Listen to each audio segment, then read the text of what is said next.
Good morning, my name is Michael Turpey. I'm a landscape artist and I am taking you through a series of videos which show how I build up to an oil painting on canvas. The earliest video took you to the site, and then the later videos took you through my sketching stage and to the preparation of the canvas in terms of toning. And I left you at a later stage in the pastel sketching stage. So I'm just going to show you how I moved on from there, and we'll move you over here just now. You can see it's quite vivid colours. I'm always drawn to quite strong colour, very influenced by people like Van Gogh and Impressionists, Cézanne. And typical of me, I like to include some of the stuff that certain people might leave out of a picture, like the drain cover here, and maybe some of the cracks in between the paving and bits that need a bit of work, double yellow lines and so on too. And the colour tends to be more intense and darker as it's towards you in the foreground, and then it gets lighter and closer in tone as it gets further away. And of course, one of my favourite things to include here is a tree. I like to have trees in amongst the architecture of the painting. All right, so that was squared up on paper and copied and scaled up from the earlier pencil sketch. And then I toned the canvas. This one was already toned, this quite deep orange, which I normally wouldn't have chosen for this subject, but it happened to be there. And during this time of lockdown, there's not always a chance to get to the canvas suppliers to order new canvases and so on. So I used one that I already had, but I think it'll work out okay.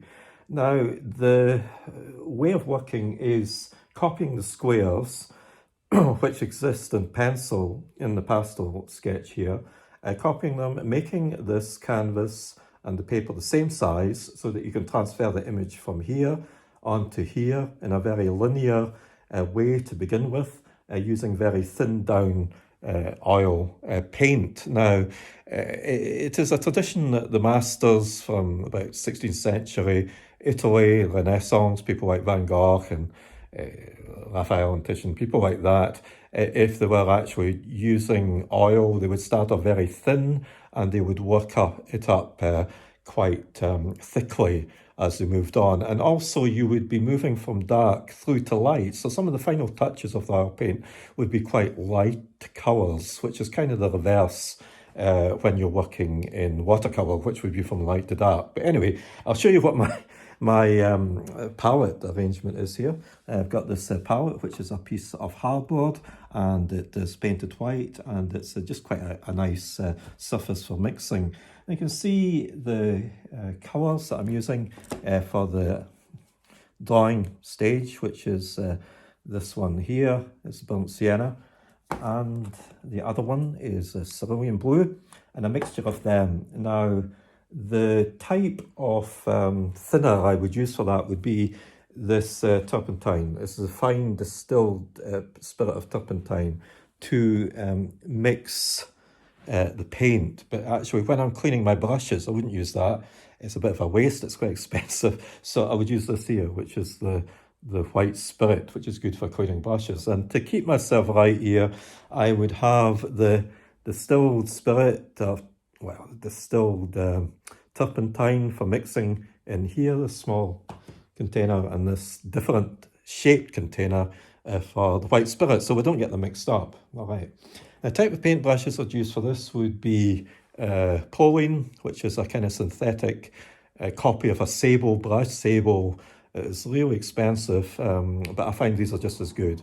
And I'm sketching, so I'm not going to be using the bold hog hair brushes, which I showed you in an earlier video. This is going to be the finer touches here.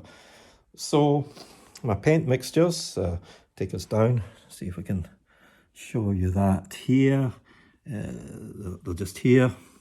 We've got the, behind this, got the cerulean blue here, there, and we've got the sienna there. Now just go in between these, mix them together and apply them to the picture. Now you can see this is fairly advanced now. I'm reaching the end of this stage, got still a few more touches to do in the foreground here. my whole way of working is to try and exaggerate the perspective a bit. So it looks as if these are really a bit too slanted and a bit too angled, but I find that that gives more expression to the result that I'm after. A bit of distortion sometimes is good, although it's not to be too much distorted. And you can see the same thing with the tilting of these buildings as they go off into the distance. Now, I'm working in the sort of street furniture idea here with the drain cover. Gives me a chance to get all these kind of diagonal lines in here, excuse me, and kind of show up some of the divisions and broken bits in between the paving and the cobbles. And we've got very old streets here, so they're always needing to get repaired, right? Now, another feature, of course, is the tree. I like the kind of free-flowing brushwork I can get here, which balances and contrasts with the more kind of geometric brushwork here also in the architecture of these amazing houses. So I'm going to just set you down for a minute, down here.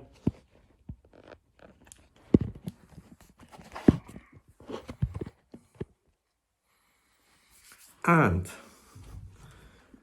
the easel, when I'm doing some of the more finicky and more detailed work, I tend sometimes to like to sit down, but the danger in sitting down too much is that you can get tied up too much in a certain individual part of the picture and you don't see the thing quite as a whole.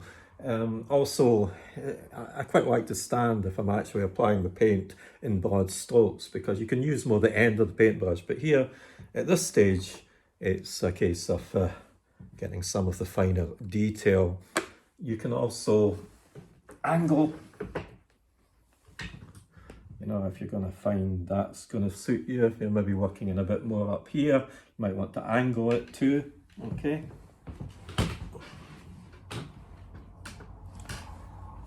So I'm just going to continue. I'm going to mix with this one, which is the fine spirit, the fine one of turpentine. Mix it with the burnt sienna and continue with some of the cobble, in fact, some of the little shadowy divisions in between, right.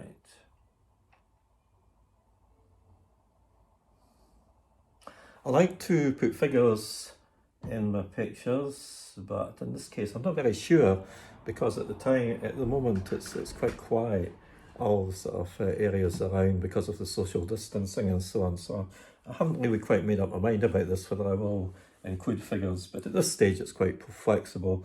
If you do feel that you maybe make a wee bit of a mistake or whatever, the beauty with the oil paint is that you can cover it up and you can actually keep painting on top. It's not like a watercolour, which is a bit more unforgiving. So it's continue some of the more sort of decorative patterned areas here and there. And with the foreground, I want to make it kind of more bold, so that it gives a feeling of perspective. It gives a feeling of these bits being a bit more distant.